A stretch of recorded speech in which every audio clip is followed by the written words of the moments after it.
जी, इस वीक का जो लास्ट टॉपिक है हमारे पास, दिस का कीवर्ड जावा में कैसे इस्तेमाल होता है।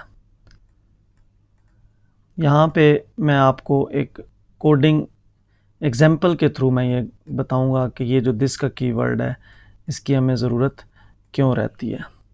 देखें, यहाँ पे हमारे पास है एक क्लास ए और इस क्लास में एक वेरिएबल है हमारे पास आई। ये और यहाँ मैं एक कंस्ट्रक्टर बना रहा हूँ पब्लिक ए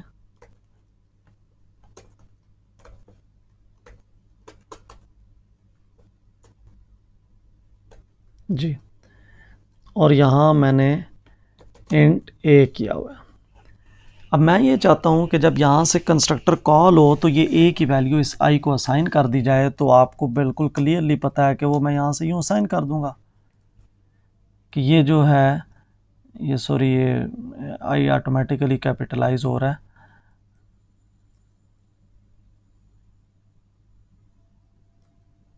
तो ये जो ए की वैल्यू है ये इस आई को असाइन हो जाएगी। लेकिन अगर मैं यहाँ पे आई वेरिएबल डिक्लेयर कर दूँ तो क्या होगा। अब आप सोचेंगे कि यहाँ मैं लिखूँगा आई, लेकिन कंपाइलर बेचारा क्या करेगा, वो तो कंफ्यूज हो जाएगा। वो सोचेगा कि ये कौन सा आई है, ये कौन सा आई है, किस आई की वैल्यू किस आई को असाइन करनी है, जबकि दो आई हैं, एक ये वाला आई है एक ये वाला आई है। नेमिंग कॉन्फ्लिक्ट आ गया है। तो ऐसी सूरत हाल में हम दिस का कीवर्ड लगाएंगे उस आई के साथ जो इस क्लास का वेरिएबल है। ये जो है ना, ये कंस्ट्रक्टर का वेरिएबल है, क्लास का जो मेंबर वेरिएबल है उसके साथ आप दिस का कीवर्ड लगाएंगे। तो ये दिस का फर्स्ट यूज़ आप ये कह सकते हैं कि दिस जो है वो can be used to resolve naming conflicts.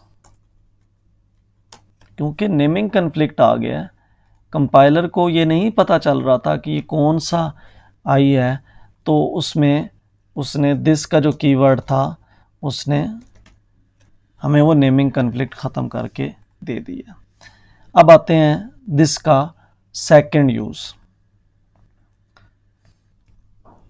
हम बात कर रहे थे दिस के यूज़ की। यहाँ अगर मेरे पास एक कंस्ट्रक्टर है एक पैरामीटर वाला और एक कंस्ट्रक्टर है दो पैरामीटर वाला, यहाँ से ये ए पैरामीटर रिसीव कर रहा है और ये ए और बी दो पैरामीटर वाला कंस्ट्रक्टर है। मैं अगर एक कंस्ट्रक्टर की बॉडी में रहते हुए दूसरा कंस्ट्रक्टर कॉल करना चाहता हूँ, यहाँ से मेरी कुछ ऐसी रिक्वायरमेंट्स हैं कि मैं ये कंस्ट्रक्टर कॉल करना चाहता हूँ, तो हमें ये लग ये रहा है कि हम यहाँ से कंस्ट्रक्टर का नाम लिखेंगे और उसको वैल्यू पास कर देंगे, जबकि ऐसा नहीं है। हम कंस्ट्रक्टर को इस तरह से कॉल नहीं कर सकते। हम लिखेंगे दिस और इसको एक पैरामीटर पास कर देंगे। तो इसका मतलब ये है कि यहाँ से मैं इस कंस्ट्रक्टर को कॉल कर रहा हूँ। तो दिस के ज़रिए से आप एक कंस्ट्रक्टर में रहते हुए दूसरा कंस्ट्रक्टर कॉल कर सकते हैं, लेकिन इसकी शराइत है कि ये आप कंस्ट्रक्टर की बॉडी से ही कंस्ट्रक्टर को कॉल करेंगे और फिर ये कंस्ट्रक्टर की बॉडी की फर्स्ट लाइन से आप इस कंस्ट्रक्टर को कॉल करेंगे। जी, तो कंस्ट्रक्टर का तीसरा यूज़ यहाँ पर हम लिख देते हैं बल्कि कि can be used for calling constructors.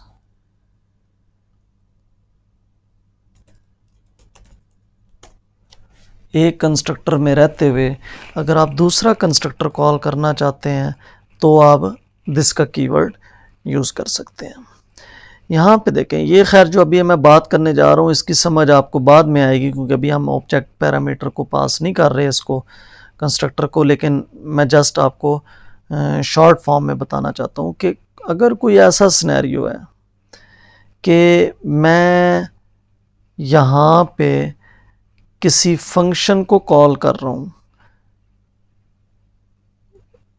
Like यहाँ पर मेरे पास ये एक और क्लास है, इसको मैं क्लास बी कह देता हूँ, और ये जो बी का कंस्ट्रक्टर है इसको मैं ऑब्जेक्ट पास करना चाहता हूँ, और ऑब्जेक्ट किस क्लास का पास करना चाहता हूँ, बी क्लास का। तो B O B equal to new B, और यहाँ मैं इसको ओ बी पास कर दूंगा। लेकिन आप देख रहे होंगे कि एक क्लास खुद ही अपना ऑब्जेक्ट बना रही है, जो कि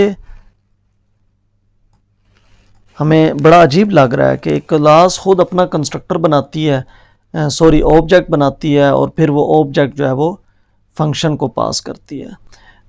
तो हमें अगर कोई ऐसी ज़रूरत पड़ गई है, कोई ऐसी रिक्वायरमेंट आ गई है कि हमने उसको ऑब्जेक्ट पास करना है, और वो ऑब्जेक्ट जो है वो उसकी अपनी ही क्लास का है। सॉरी, ये तो मैंने आई थिंक बॉडीज़ बनी हुई है ना, इस कंस्ट्रक्टर की है, बल्कि इसको हम यूँ कर लेते हैं कि यहाँ मैं एक फंक्शन बना लेता हूँ।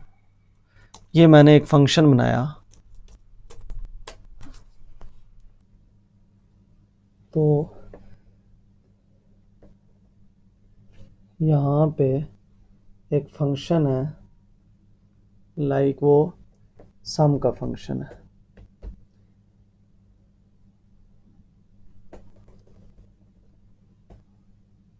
और उसको ऑब्जेक्ट चाहिए कोई, लाइक बी क्लास का ऑब्जेक्ट चाहिए उसको, जो कि हमें पास करना है। तो जब यहाँ से मैं फंक्शन कॉल कर रहा हूँगा ए डॉट सम, और इसको मैंने ऑब्जेक्ट पास करना है बी क्लास का, तो मुझे यूँ ऑब्जेक्ट बनाने के बजाय मैं डायरेक्ट यहाँ पे लिख दूँगा दिस। तो इससे होगा ये कि यानी कि इसी क्लास को मैंने इसी क्लास का जो ऑब्जेक्ट है वो बना के पास करना है।